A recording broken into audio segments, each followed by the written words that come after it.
নমস্কার। আশা করি আপনারা ভালো আছেন, সুস্থ আছেন। আপনারা সর্বদাই ভালো থাকবেন, সুস্থ থাকবেন। তো এক ভক্ত আমাকে কমেন্টে বলেছিল যে, "গুরুজি কালী স্থান জাগ্রত করে রাখার একটা মন্ত্র দিন।" এমার্জেন্সি সে চেয়েছিল কমেন্টে। তার কথার এবং এসএমএস এর ভিত্তিতে আজকে আমি যে কালী জাগ্রত করে রাখার যে মন্ত্র দিচ্ছি, আপনারা এই মন্ত্র আমার দেওয়া নিয়মে আপনারা করে দেখুন। ওই কালী ভয়ঙ্কর এমনই জাগ্রত হয়ে যাবে যে কোনো কিছু তার স্থানে ভুল ত্রুটি করলেই তার অ্যাকশান ধরে যাবে, তাকে বিছানায় ফেলে দেবে, অসুখ বিসুখ নানা ধরনের অনেক ধরনের তার শরীরে সমস্যা দেখা দেবে এবং ফের তার স্থানে পাটা মানত করে তাকে আবার ভালো হতে হবে। তো আজকে সেই মন্ত্রটি দিচ্ছি। তো অবশ্যই আপনারা কিন্তু এই মন্ত্রর দ্বারা নিজ দায়িত্বে কাজ করবেন।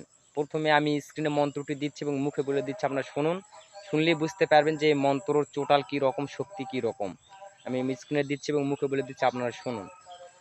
মন্ত্র হচ্ছে, এসো কালী বসস্থানে জাগ্রত থেকো দেবী তুমি সর্বক্ষণ ধরে, যে করিবে তোর এই স্থানে অন্যায় তার হাড় খাবো মাংস খাবো 6 মাস ধরে বিছানায় ফেলে থুবু, মানসীদের পাঠা খেয়ে ভালো করবো, জাগো জাগো কালী জাগো, শিব ভোলানাথের দোহাই নিয়ে জাগো, আমার এই কথা যদি বৃথা যায় দোহাই কালী ধর্মের মাথা খায়, ওং ক্রিং কালীকেই সহা। তো স্ক্রিনে আপনার যে মন্ত্রটি দেখলেন, এই মন্ত্রটি আগে শনিবার মঙ্গলবার দিন দিকে মুখস্থ করে নেবেন। আর এই মন্ত্র দিয়ে কিভাবে কাজ করবেন, কিভাবে কালী স্থান জাগ্রত করবেন, সে নিয়মবিধি বলে দেওয়ার আগে আপনাদের কাছে অবশ্যই অনুরোধ করব, অবশ্যই ভিডিওটি লাইক করবেন এবং আমার ইউটিউব চ্যানেল নতুন এসে থাকলে আমার ইউটিউব চ্যানেলটিকে সাবস্ক্রাইব করে আমার পাশে থাকবেন। আর অবশ্যই আমার ভিডিওগুলো ধৈর্য সহকারে শুরু থেকে লাস্ট পর্যন্ত দেখবেন আর বন্ধু বান্ধবের কাছে ভিডিওগুলো শেয়ার করে দিবেন। তো এই মন্ত্র দ্বারা কাজের করার নিয়ম আমি বলছি, আপনারা ভালোভাবে শুনবেন। যদি কোনো কালী স্থান জাগ্রত করতে চান, টোটালভাবে জাগ্রত জাহির করতে চান কালীর, তাহলে আপনাদের যে করণীয়, শনি কিংবা মঙ্গলবার দিন কিংবা অমাবস্যার দিন আপনার গভীর রাতের দিকে আপনারা এই মন্ত্র দ্বারাই কাজ করবেন। কাজটা করার নিয়ম হচ্ছে, আপনাদের কিছু জোগাড় করে রাখতে হবে। সেই জোগাড়গুলো আমি আপনাদের মাঝে বলে দিচ্ছি, আপনারা ভালোভাবে শুনবেন।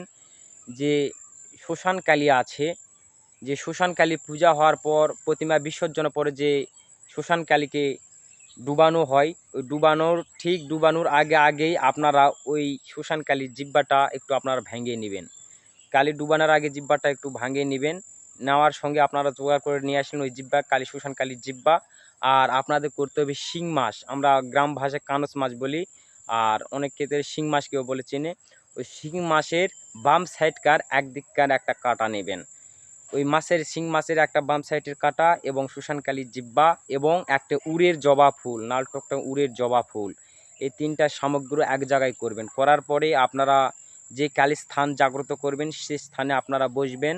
বসার পরে পাক পবিত্র হয়ে এবং নিজের শরীরটা বেঁধে নেবেন। বেঁধে নেওয়ার পরে আপনারা এই যে টুপলি একটা নাল কাপড় নেবেন, নাল কাপড়ের উপর ওই কালীর জিহ্বা এবং একটি যে শিং মাছের কাঁটা এবং একটা জবা ফুল ওই নাল কাপড়ের উপর নিয়ে আপনারা কালীর স্থানে বসে আজকের দেওয়া মন্ত্রটি ওর উপর আপনারা 21 বার বলবেন। একবার মন্ত্র বলবেন, একটি ফুক, দুবার বলবেন, দুটি, এই নিয়মে আপনারা 21 বার মন্ত্র বলবেন, 21টাই ফুক দেবেন। দেওয়ার পরে আপনারা কালীর যে স্থান আছে সেই স্থানে আপনারা যে ওটা টুপলি করে ওই স্থানের ভিতর ওটা পুঁতে রাখবেন। রাখার পরেই আপনারা ওই স্থানে কালীর প্রতিমা তুলে পূজা দিবেন, পূজা ক্রিয়া করবেন। দেখবেন ওই কালীর এমনই পাওয়ার এবং জাগ্রত হবে টোটালভাবে, কোনো কিছু তার স্থানে ভুল টুটি হওয়ার মতন অ্যাকশান মিস নেই। তার অবশ্যই না কোনো তার ক্ষতি হবে এবং তার স্থানে পাঠা বলি দিয়ে তাকে মানসিক ছুঁজে তাকে আবার ভালো হতে হবে।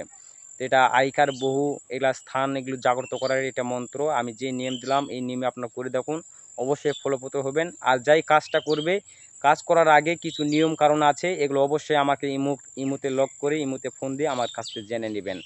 তো অবশ্যই আপনারা বুঝতে পেরেছেন। যদি ভিডিওটি ভালো লাগে অবশ্যই লাইক কমেন্ট করে আমার পাশে থাকবেন। আজকে এই পর্যন্ত, আপনারা ভালো থাকুন, সুস্থ থাকুন। দেখা হচ্ছে আবার কোনো নতুন ভিডিওতে। নমস্কার।